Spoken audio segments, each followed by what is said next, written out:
decorating for Christmas. And I can't wait to share some sneak peeks with you guys. We have snow. It's been snowing here in Michigan. And okay, so I told you in my last video I was going antique shopping with my mom for her birthday, and oh my goodness, these antique stores did not disappoint. I'm literally watching a squirrel cross the street. Get out of the road, buddy, get out of the road. Let's just make sure he makes it to safety. Okay, squirrel is safe, we can move on. Anyways, these antique stores did not disappoint. For all of my vintage and antique lovers, you are going to love the store displays. It was just so much fun. I love antiquing at Christmas time, so I'm gonna share that footage with you first, and then I'm gonna share with you how I like to incorporate antiques into my Christmas decor. It kind of sets your decor apart because these are individual, unique items that, you know, you can't just go to Target and buy. I really love to try to incorporate vintage in my Christmas decor. So after I go antique shopping with you, we're gonna kind of walk around and I'll share with you some of the things I like to look for when I go antique shopping. Just hit my chest really hard. I'm just a goofball today. Clearly in the happy Christmas mood. Anyways, so stay tuned. I'll share this footage with you, stay tuned, and then I'll give you a few sneak peeks. Ugh.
antique stores, so much fun.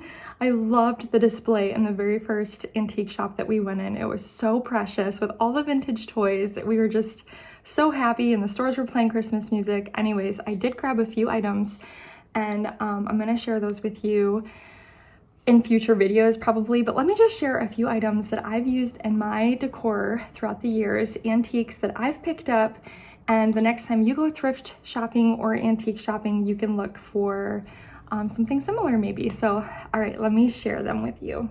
Okay, so I did end up getting those pretty little, if my camera can focus here, those pretty little candle holders. Now, they're designed for real candles, which I am not going to light on my tree. I thought about maybe getting some battery operated ones, but for right now, I just grabbed these to put in them, and I think that they are really beautiful. Oh, my camera is just having a hard time here. Let me see if I can maybe, there we go, back up a little bit. So I thought that those were really pretty. So that's the first thing that I grabbed.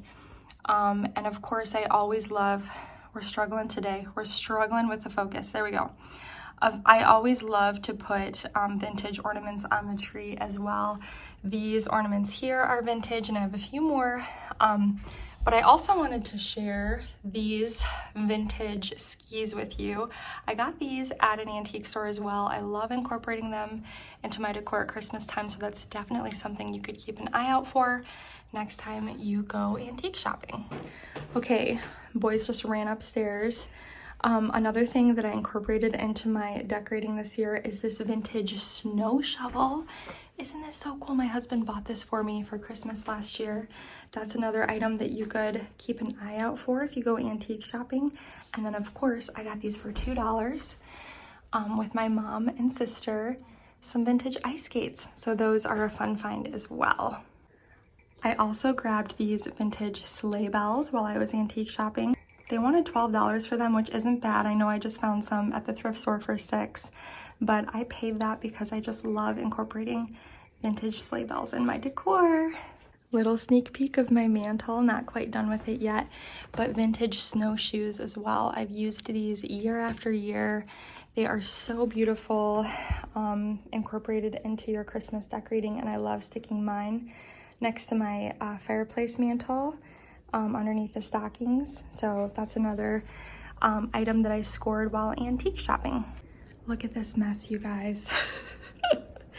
Okay, this is the last thing I wanted to share. These are my grandmother's vintage candy molds, and I love putting them. I'm going to put them on the shelves in my dining room. I always tuck them in, and I think they're just so pretty at Christmas time. You can also look for vintage cookie cutters at antique shops. Like this one is so precious. And of course, I shared in my last video that fun cake mold, which I used this year as well. So just a couple of fun ideas for you. Oh, I lied. There is one more thing. These kind of go along with the vintage ice skates, but I just love this style. I have two of these that I've scored at antique shops. Look at the leather strap. And I just think these are so much fun, and with a little bit of greenery, they look so pretty as Christmas decor. All right, well, I hope you guys enjoyed all of these fun little antique pieces throughout my decor. And like I said, my house is still in the creative explosion mode. The kids are coming in from outside. I can hear the back door opening, so I'm gonna wrap this up quick. If you're new to my channel, I would love for you to hit that subscribe button, and I will see you guys next time. Hopefully I will have some tours ready for you. But anyways, thanks so much for watching.